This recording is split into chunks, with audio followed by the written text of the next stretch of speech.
Салам экран. Салам. Бүгүн канткенде IT тармагына кире алам деген тема жөнүндө сүйлөшөлү. Кандайдыр бир IT тармагына тиешелүү жогорку билими болбогон адамдардын суроолоруна жооп беребиз деп ишенем бул видеодо. Мисалы үчүн сен атайын жогорку окуу жайда компьютердик инженерия факультетин бүтүрүп, андан кийин программист болуп алдың. Ал эми менин жогорку билимим такыр башка тармактан. Бирок мен IT тармагына кирип иштегим келип атат. Эмнеден баштасам болот? Биринчиден сиз эмнеге жөндөмдүүсүз, ошол нерсени белгилешиңиз керек. Мисалы ар бир адамдын ар түрдүү жөндөмдүүлүктөрү болот. Мисалы бирөөлөр адамдар менен жакшы тил табышып кетет, жакшы мамиле курулат. Анда сиз мисалы проект менеджер кесибин тандасаңыз болот. Мисалы сиз күнүмдүк программа же тиркеме, мобилдик тиркеме колдонуп отуруп, ар түрдүү катыларын табасыз, башкалар менен салыштырып көрөсүз. Анда сиз тест жасоочу адист катары иштесеңиз болот. Мисалы сиздин бир нерселерди анализдөө, сындоо жагыңыз күчтүү болсо, анда сиз аналитик болуп иштесеңиз болот. Же болбосо, мисалы программа жазгыңыз келсе, ошол иштерге кызыксаңыз, анда программист болуп иштесеңиз болот. Ар түрдүү кесиптер бар айтиде. Бул кесиптердин түрлөрү боюнча биз башка видеодо айтып кеткенбиз, анын ссылкасын калтырып кетебиз. Өзүңүздүн жөндөмдүүлүгүңүздү белгилеп алгандан кийин экинчи болуп сиз кандайдыр бир ошол курска жазылышыңыз керек. Өзүңүзгө курс тандап, ал офлайн болушу мүмкүн. Сиз мисалы Кыргызстанда жашасаңыз, Кыргызстанда бир курс болгон жерге барып окушуңуз мүмкүн, же болбосо онлайн дагы болушу мүмкүн. Башка өлкөдөгү жакшы отзывдар болгон бир курс тандап, башка тилде болсо дагы катышыңыз мүмкүн. Курска жазыласыз, мисалы 6 ай дейлик бул курсту. Андан кийин курсту бүтүргөндөн кийин үчүнчү болуп өзүңүзгө портфолио жасашыңыз керек.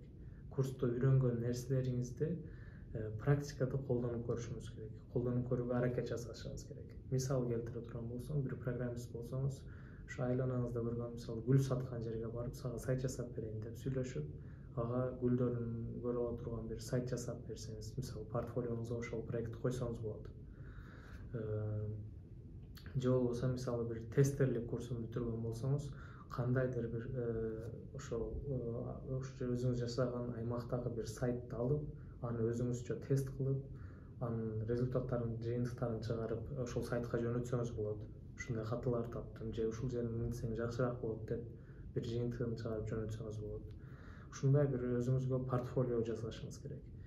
Же болбосо бир жерге барып стажировка кылып, андан кийин аны жасап бүткөндөн кийин 4-үнчү болуп сиз иш издеп баштасаңыз болот. Түшүнүктүү. Демек, курсту бүтүргөндөн кийин бизди дароо эле ишкерлер сертификатыңар бар экен деп эле ишке ала салбайт. Мындайча айтканда, аракет маанилүү экен да. Менин суроом төмөндөгүчө. Мисалы, иш издөө деп атасың. Бул жерде нетворкинг, кыргызча айтканда, программист, тааныштарың болушу канчалык маанилүү? Бул маанилүү нерсе, бирок башка секторлордагыдай эмес. Мисалы башка сектордо бир жерде бир таанышың болсо, ишке кириш үчүн бир шапка берип, бир акча берип ишке кирсең болот го. Бирок IT секторунда андай эмес. ITде мисалы тааныган жакшы, бирок акча берип ишке кире албайсың. Ал жерде мисалы тааныгандын жакшы тарабы, курска барып аткан кезде, мисалы кандайдыр бир суроолор болсо, түшүнбөй калган жерлериңди ал таанышыңа сурасаң болот. Ушул теманы түшүнбөй калдым, же ушул жерин түшүнбөй калдым, эмне кылыш керек депчи. Аны бүткөндөн кийин мисалы стажировка издеп атканда же ишке кирип атканда дагы ал кишилер сага реферанс болушу мүмкүн. Багыт көрсөтө алат. Багыт көрсөтө алат. Ошондуктан нетворкинг жакшы, пайдалуу нерсе, болуш керек. Бир эле билгениң менен, мисалы бир кадам бара алсаң, башка кишилерди таанып туруп билгениң менен 5 кадам бара аласың. Анда айырма чоң экен да. Мисалы бул видеону көрүп туруп, бирок программист таанышы жок, үйрөнгөнгө аябай аракетчил, курска барды, портфолио жасады, аракет кылып анан иш издеп атат. Бирок иши ийгиликсиз болуп атат, иш издөө эме процесси. Мисалы сага кайрылышса болобу? Интервьюлар жөнүндө суроо сурашса болобу? Убактыңды бөлө аласыңбы? Ооба, бул курска барып, анан сертификат алгандын өзү ишке кириш үчүн жетишсизирээк болуп калат. Себеби ишке кирип атканда интервьюлар болот. Сен эмнелерди үйрөндүң, эмнелерди кылгансың мурда деген. Ошол интервьюларда сурала турган белгилүү суроолор болот. Аларга кантип жооп бергенде ишке алган кишиге жагат, ошолорду да билиш керек. Ошондуктан бул интервьюлар боюнча интернетте башка тилдерде маалыматтар аябай көп. Менин максатым дагы ушул кыргыз тилиндеги контенттерди жаратуу бул боюнча. Мисалы ошол темаларда же ар кандай IT боюнча суроолор болсо мага кайрылсаңыздар болот. Мен өзүмдүн имейл адресимди калтырып коем, ошол жака жазсаңыздар болот. Мен колумдан келишинче окуп жардам берүүгө аракет кылам. Алдын ала рахмат айтып кетели. Анан маанилүү суроолордун бирөөсү, ITге кириш үчүн англис тилин билиш шартпы? Эгер англис тилин билиш керек болсо, канчалык деңгээлде билиш керек? Англис тилин билиш шарт деп айтат элем. Англис тилин билбегенде дагы, мисалы орус тили менен Кыргызстанда гана иштеши мүмкүн. Мисалы бере турган болсом, кичинекей компанияларда, бирок чоң компанияларда иштейм, чоң проекттерди иштейм деп максат койгон болсоң, англис тилин билишиң шарт. Андан сырткары кандайдыр бир суроо болгондо дагы интернетте бир нерселерди изилдеп атканда эң көп маалымат англис тилинде. Ошондуктан англис тилин билиш шарт. Мен мисалы 10 жылдан бери иштеп атам. Ар бир иштеген компаниямда, ар бир позициямда англис тили керек болчу. Демек, ITге тиешелүү курска барып баштаардан мурун же барып атканда параллельно англис тил курсуна да барыш керек экен да, эгер билбесе?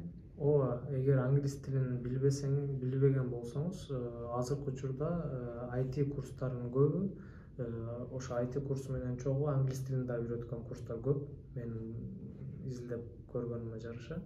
Ошондуктан мындай англис тилинде окумуш жакшы даражада билиш шарт эмес. Мисалы иш үчүн, ITде иштеш үчүн белгилүү бир сөздөр бар. Мисалы 100 же 200 чактуу сөздү билсеңиз, ошол деле жетет, мисалы ишиңизди аткарыш үчүн. Ошондуктан мындай аябай жакшы болушу керек деп ойлонуштун кереги жок. Чогуу үйрөнүп алып кетсе болот. Эми видеонун акырында мындай суроо сурайын дегем. Негизи IT программист дегенде эле адамдардын оюна мындай алар өтө акылдуу болуш керек, жогорку билимиң болуш керек, өтө көп жылдар бою окуш керек сыяктуу мындай стереотиптер бар да адамдардын оюндачы. Ушул сыяктуу кандай мифтер бар ITге кириш тууралуу? Кандай туура эмес маалыматтар, стереотиптер бар? Ошолор жөнүндө айта кетсең. Мындай стереотиптер көп. Алардан кээ биркилери, мисалы, сөзсүз түрдө жогорку окуу жайын бүтүрүш. Бул мындай жаман нерсе эмес. Эгер жогорку окуу жайын окуу мүмкүнчүлүгү болгон киши окуп туруп анан кийин IT адиси болуп иштеп кеткени мындай эң жакшы жол деп айтса болот. Бирок шарт эмес. Жогорку окуу жайын бүтүрбөй деле же башка бир тармактагы жогорку окуу жайын бүтүрүп ITге өтсө болот. Экинчиси, англис тилин мисалы өтө мыкты билиш керек деген стереотип. Ал дагы туура эмес. Англис тилин ишиңизге керектүү даражада билсеңиз, бирөөнү сүйлөгөндө түшүнүп, ага жооп бере ала турганчалык билсеңиз, ошол жетиштүү. ITге байланыштуу терминологияны билишиңиз жетиштүү болот. Андан кийин үчүнчү, мисалы IT тармагына кириш үчүн код жазууну билиш керек деген түшүнүк. Бул дагы туура эмес. IT бир гана программист эмес, ар түрдүү кесиптер бар ITде. Алар жөнүндө биз айтып кеттик. Ошондуктан код жазууну билиш шарт эмес.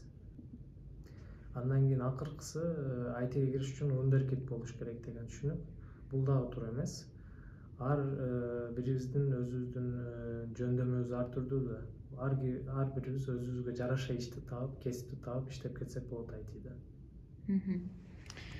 Чоң рахмат, бүгүн берген маалыматтарың пайдалуу болот деп ишенем. Рахмат.